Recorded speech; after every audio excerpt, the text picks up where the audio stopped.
Pelo sinal da Santa Cruz, livrai-nos Deus, nosso Senhor, dos nossos inimigos. Em nome do Pai, do Filho e do Espírito Santo. Amém. Ave Maria, cheia de graça, o Senhor é convosco. Bendita sois vós entre as mulheres e bendito é o fruto do vosso ventre, Jesus. Santa Maria, Mãe de Deus, rogai por nós, pecadores, agora e na hora de nossa morte. Amém. Santa Maria, Mãe de Deus, rogai por nós. Divino Espírito Santo, iluminai-nos. Em nome do Pai, do Filho e do Espírito Santo. Amém. Olá, meus amigos. Estou aqui hoje para trazer um texto, meditação, de Dom Fulton Sheen, que está em processo de canonização. E é muito tradicional e popular a devoção das 7 palavras que Cristo disse do alto da cruz. Mas no livro A Vida de Cristo, nesta edição que tenho, é o volume 2. Ele é dividido em 2 volumes. Dom Fulton Sheen, ele pontua e medita sobre 7 palavras ditas para nosso Senhor Jesus Cristo. 7 palavras ditas à cruz. Então, a leitura a partir de agora será dos escritos de Dom Fulton Sheen. Da cruz, nosso Senhor pronunciou 7 palavras, mas houve também 7 palavras dirigidas a nosso Senhor na cruz. A primeira palavra, a cruz. Há pessoas que nunca permanecem perto da cruz tempo suficiente para absorver a graça que flui do crucificado. São conhecidos como transeuntes, abre aspas, os que passavam. Primeira palavra, São Mateus 27, 39 e 40. Os que passavam o injuriavam, sacudiam a cabeça e diziam: Tu, que destróis o templo e o reconstróis em 3 dias, salvas-te a ti mesmo. Se és o Filho de Deus, desce da cruz. Mal o Senhor foi posto na cruz, pediram-lhe que descesse. Desce da cruz. É o pedido este mais característico de um mundo não regenerado diante da negação de si, da abnegação, uma religião sem cruz. Como o Filho de Deus estava orando pelos executores, Pai, perdoa-os. Escarneceram dele, dizendo: Se és o Filho de Deus. Se Jesus tivesse obedecido à provocação, desce, em quem creriam? Como o amor pode ser amor se não custa nada ao amante? Se Cristo tivesse descido, teria havido a cruz, mas não o crucifixo. A cruz é contradição. A crucifixão é a solução da contradição de vida e morte ao mostrar a morte como condição de uma vida superior. Os transeuntes, sem vergonha alguma, reviveram no julgamento a velha acusação de que ele destruiria o templo de Jerusalém e então ergueria outro em 3 dias, conquanto soubessem que o Senhor falava do templo de seu corpo. Essa afirmação os incomodava tanto que a repetiram até quando Estevão, o primeiro mártir, foi apedrejado. Contudo, o escárnio é um ingrediente do cálice do sofrimento. Como os discípulos obteriam força em julgamentos similares se o Mestre não tivesse suportado tudo com paciência? A crueldade dos lábios que zombam é parte da herança do pecado, tanto quanto a crueldade das mãos que fixam os cravos. No alto do monte da tentação, Satanás usou a mesma técnica quando pediu ao Senhor que transformasse as pedras em pães. Era indecente que o Filho de Deus tivesse fome. Agora era indecente que o Filho de Deus sofresse. Por que os transeuntes não tiveram paciência de esperar os 3 dias, como estavam indicados em suas provocações? Céticos sempre queriam milagres, como a descida da cruz. mas nunca o milagre maior do perdão. A segunda palavra, a cruz. São Lucas 23:42. Jesus, lembra-te de mim quando tiveres entrado no teu reino. No mundo, só há lugar para o ordinário, nunca para o muito bom nem para o muito mal. Os bons são uma repreensão aos medíocres, os maus uma perturbação. Por isso, no Calvário, a bondade é crucificada entre dois ladrões. Esta é a sua posição verdadeira entre os desvalidos e rejeitados. Ele é o homem certo no lugar certo. Aquele que disse que viria como um ladrão de noite está entre os ladrões. O médico está entre os leprosos. O Redentor está em meio aos não redimidos. O bom ladrão tocado por Cristo dizia agora ao Salvador na cruz: Jesus, lembra-te de mim quando tiveres entrado no teu reino. Essa foi a única palavra dita à cruz que não era uma reprimenda. Enquanto que os transeuntes estavam julgando a divindade de nosso Senhor com base na libertação da dor, o bom ladrão estava pedindo libertação do pecado. O crente não pede provas, nem havia uma condição: se és o Filho de Deus. Suas palavras indicam que, de certo, aquele que podia conduzi-lo ao reino podia aplacar sua dor e afrouxar os cravos, se assim quisesse. O comportamento de todos em torno da cruz era a negação da própria fé que o bom ladrão manifestou. Ele acreditou quando os demais mostraram incredulidade. O ladrão penitente chamou Senhor, ou aquele que tem o direito de governar. Atribuiu-lhe um reino que certamente não era deste mundo, pois ele não tinha um sinal externo de realeza. Vítima e Senhor eram para o bom ladrão termos compatíveis. Um ladrão moribundo entendeu isso antes dos apóstolos. Essa é a única conversão no leito de morte mencionada nos evangelhos, mas foi precedida pela cruz do sofrimento. O bom ladrão pediu para ser lembrado. Mas, por que ser lembrado, senão porque o perdão que Cristo ofereceu a seus executores podia ser oferecido também a ele? Tampouco houve uma palavra de censura ou repreensão ao ladrão, pois seu coração já estava dilacerado e partido. Essa foi a única palavra dita à cruz que recebeu uma resposta, e foi a promessa do paraíso ao ladrão naquele mesmo dia. Terceira palavra, a cruz. A terceira palavra, a cruz, veio do ladrão à esquerda. São Lucas 23:39. Se és o Cristo, salva-te a ti mesmo e salva-nos a nós. O típico homem egoísta que nunca está consciente de ter praticado o mal pergunta: por que Deus fez isso comigo? Julga o poder salvador de Deus com base na liberação de julgamentos. O ladrão à esquerda foi o primeiro comunista. Muito antes de Marx, ele dizia: religião é o ópio do povo. Se não pode aliviar o sofrimento, para que ela serve? Uma religião que pensa nas almas quando os homens estão morrendo, que os faz olhar para Deus no momento em que as cortes estão infligindo injustiça, que fala de paraíso ou torta no céu, quando as barrigas estão vazias e os corpos tomados de dor, que discursa sobre perdão quando excluídos da sociedade. 2 ladrões e um carpinteiro da região estão morrendo num patíbulo. Tal religião é o ópio do povo.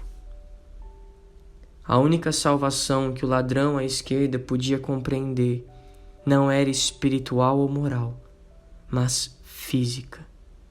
Salva-te a ti mesmo e a nós. Salvar o quê? Nossas almas? Não, o homem não tem alma. Salva nossos corpos. De que serve a religião se não para parar a dor? Desce da cruz, resgata uma classe social. Ou o cristianismo é um evangelho social ou é uma droga. Tal era seu clamor. Os homens podem estar em circunstâncias idênticas e reagir de modos totalmente diferentes. Ambos os ladrões eram semelhantes na depravação do coração, mas cada um reagiu de maneira diferente ao homem que estava entre eles. Nenhum instrumento externo, nenhum bom exemplo, em si e por si, basta para converter alguém, se não houver transformação do coração. Esse ladrão certamente era judeu, pois baseou a aceitação do Messias ou Cristo tão somente em seu poder de tirá-lo da cruz. Imagine, no entanto, que Cristo de fato lhes tivesse retirado os cravos, secado as fontes nas mãos e pés, restaurando-lhes o vigor da vida. Será que o restante da vida dele teria sido uma demonstração de fé em Cristo ou uma continuação de sua vida como ladrão? Se nosso Senhor fosse só um homem com uma reputação a zelar, ele teria de mostrar seu poder a todo momento e em todo lugar. Mas sendo Deus, que conhece os segredos de todo o coração, ele se manteve em silêncio. Deus nunca responde à oração do homem meramente para mostrar seu poder. A quarta palavra, a cruz. Essa palavra veio da inteligência da época, o chefe dos sacerdotes, escribas e fariseus. São Mateus 27, 42 e 43. Ele salvou a outros e não pode salvar-se a si mesmo.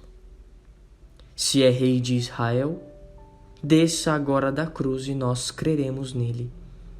Confiou em Deus, Deus o livre agora.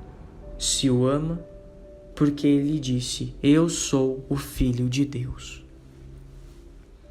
A inteligência sempre reconhece uma religião o bastante para distorcê-la. Consequentemente, toma cada um dos 3 títulos que Cristo reivindicara para si: Salvador, Rei de Israel e Filho de Deus, e faz troça deles. Salvador. Assim ele foi chamado pelos samaritanos. Agora eles admitiram que salvara os outros, provavelmente a filha de Jairo, filho da viúva de Naim e Lázaro. Podiam permitir-se admitir agora, pois o próprio Salvador estava em necessidade de salvação. Salvou outros e não pode salvar-se a si mesmo. O milagre conclusivo para eles ainda estava faltando. Claro, ele não podia salvar a si mesmo. A chuva não pode se salvar se tem de fazer o verde florescer. O sol não pode se salvar se tem de iluminar o mundo. O soldado não pode se salvar se tem de salvar seu país. E Cristo não pode salvar-se se tem de salvar suas criaturas. Rei de Israel. Ele recebeu esse título da multidão depois de tê-la alimentado e fugido para as montanhas sozinho. Repetiram novamente no domingo de Ramos, quando estenderam ramos sob seus pés. Agora, o título era empregado em tom zombeteiro.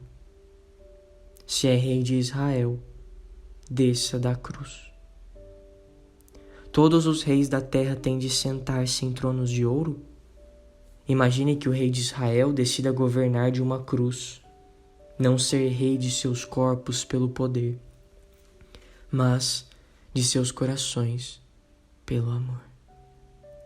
A própria literatura judaica sugeria a ideia de um rei que alcançaria a glória por meio da humilhação. Que tolice, então, zombar de um rei porque recusou descer do trono. E se ele tivesse descido, seriam os primeiros a dizer, como o fizeram antes, que ele agiu pelo poder de Beelzebu. Forças irreligiosas têm seus feriados em momentos de grande catástrofe. Em tempos de guerra perguntam onde está teu Deus agora? Porque em tempos difíceis é sempre Deus que é posto à prova, e não o homem. Porque na guerra o juiz e o réu têm de trocar de lugar quando o homem pergunta por que Deus não para a guerra. Foi esse tipo de zombaria que o Cristo teve de ouvir. Eles não sabiam que já estavam perdidos. Pensavam que ele estava. Por isso, eles, os verdadeiros condenados, zombavam daquele que criam estar condenado. O inferno estava triunfando no humano.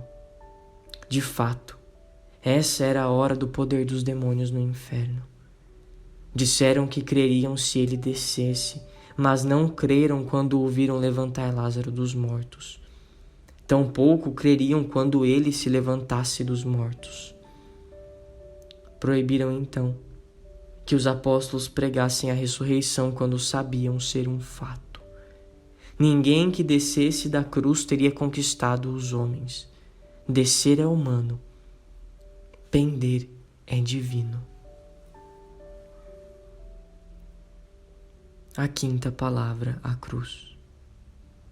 Quando houve trevas sobre a terra, nosso Senhor fez ressoar um brado que desencadeou a quinta palavra, a cruz. Eloi, Eloi, lama sabachthani. São Marcos 15:35, que quer dizer, meu Deus, por que me abandonaste? Ao ouvir isso, alguns dos que estavam ali disseram, São Marcos 15:35 e 36, ele chama por Elias, deixai, vejamos se Elias vem tirá-lo. Não é certo se havia ou não uma distorção intencional do clamor do Senhor, para que tomassem Eloi por Elias. Mas de certo havia escárnio, pois era uma crença dos judeus, profetizada por Malaquias, que Elias havia de vir antes que o Senhor viesse. Suas palavras significavam que ele certamente não podia ser o Senhor, pois Elias ainda não tinha vindo. Assim, fizeram o autoproclamado Messias parecer como se invocasse um homem que tinha de preceder sua vinda. Na verdade, Elias viera em espírito na pessoa de João Batista. Antes que João nascesse, o anjo apareceu a Zacarias, seu pai, dizendo que o filho que lhe havia de nascer, abre aspas, converterá muitos dos filhos de Israel ao Senhor seu Deus, e irá adiante de Deus com o poder e espírito de Elias. São Lucas 1:16 e 17. Que o espírito de Elias repousava sobre João era evidente, pois o primeiro sermão que o Batista pregou foi arrependei-vos. Foi assim que Malaquias profetizara que o precursor do Senhor o anunciaria. Ademais, as vestes e o estilo de vida de João indicavam sua estreita semelhança com o grande tesbita. O Senhor estava na cruz. Elias viera em espírito. Os escarnecedores, sem dúvida, se lembravam da referência de Nosso Senhor a Elias durante sua vida pública. Ele estava contando aos mensageiros de João que a recepção de qualquer verdade que ele ensinava dependia da vontade de cada um. Daí, o fato de aceitar João com Elias significar aceitar o arrependimento que João havia de despertar em suas almas. Abre aspas, e se quereis compreender, é ele o Elias que devia voltar. São Mateus 11:14.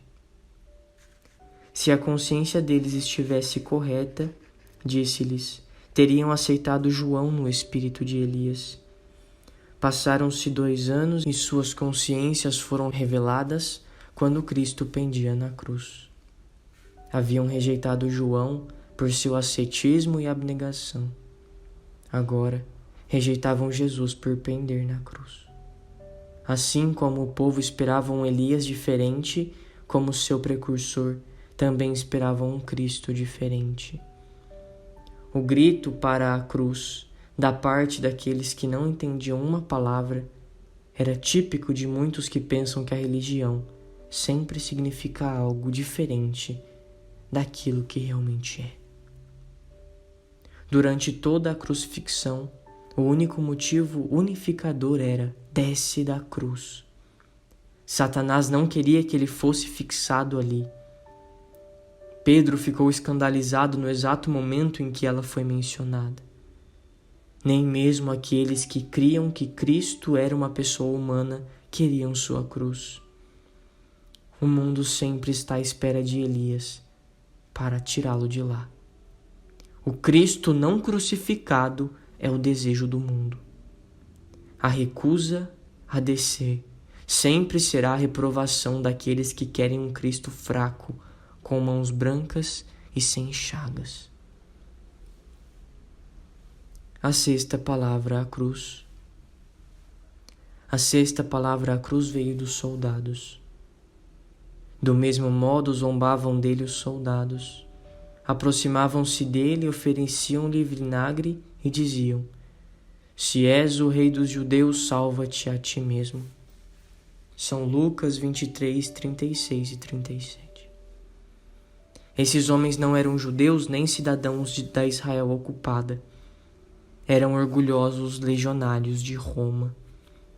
Por que então referiam-se ao Senhor zombando como o rei dos judeus? Porque, segundo o espírito do paganismo, pensavam que todos os deuses eram deuses nacionais.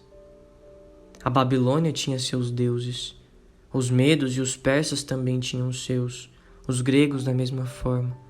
Assim também os romanos tinham seus próprios deuses. A conclusão era que, de todos os deuses nacionais, nenhum parecia mais pobre e fraco que o Deus de Israel, que não podia salvar-se a si mesmo do madeiro. É provável também que a zombaria dos soldados fosse inspirada pela inscrição na cruz nas 3 línguas em que se lia: Jesus de Nazaré, Rei dos Judeus. Outros lhe tinham pedido que descesse da cruz ou salvasse a si mesmo. Mas os soldados, assim como o ladrão à esquerda, desafiaram-no a salvar-se a si mesmo. Eles também estavam interessados na salvação, mas apenas física, não espiritual. Havia latente certo orgulho com quão bem tinham feito seu trabalho de execução, pois ele não podia desprender-se da cruz. Os soldados já tinham lançado sortes por sua túnica sem costura.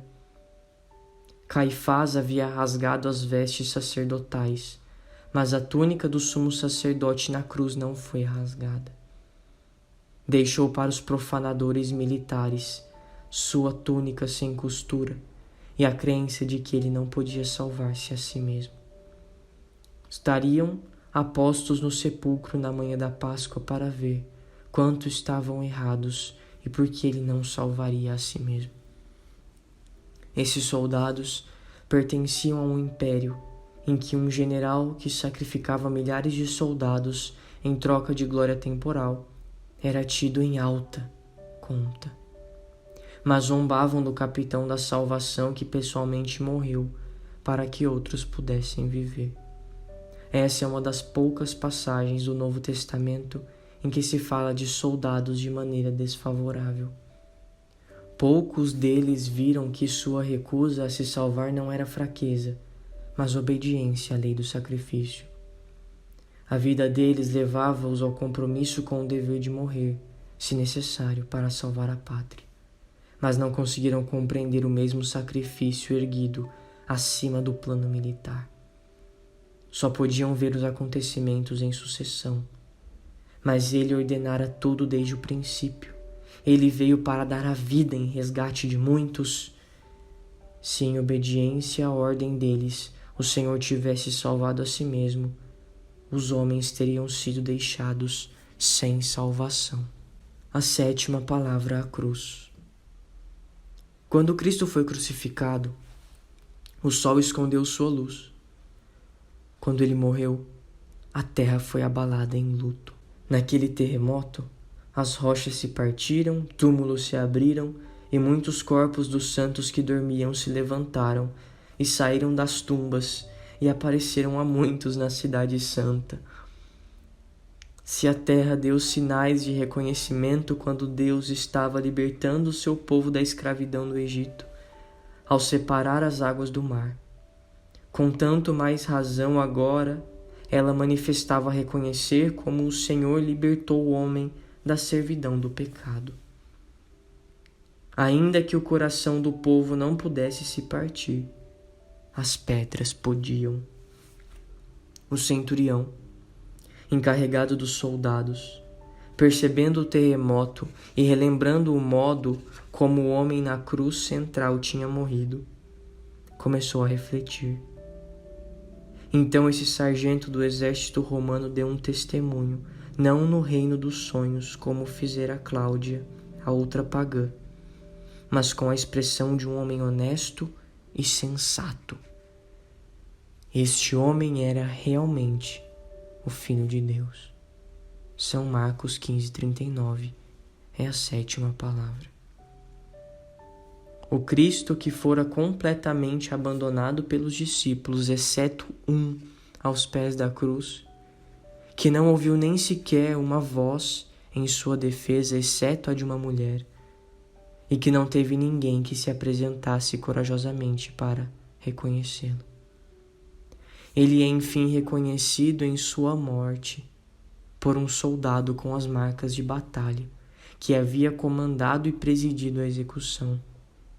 Sem dúvida, o centurião já tinha crucificado muitos antes, mas sentiu que havia algo misterioso neste sofredor, que orava por seus inimigos e era tão forte no último suspiro, como prova de que ele era mestre da vida que estava entregando.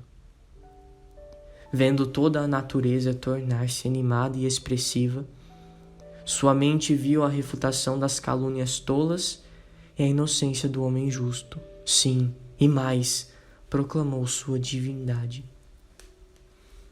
A cruz estava começando a frutificar. Um ladrão judeu havia pedido e recebido a salvação. Agora um soldado de César prostrava-se em adoração ao divino sofredor. Aquela estranha combinação que estava por toda a parte na vida pública de nosso Senhor está agora manifesta na cruz. Humilhação e poder. Enquanto outros o condenaram por blasfêmia, o centurião o adorou como o Filho de Deus. Em nome do Pai, do Filho e do Espírito Santo. Amém.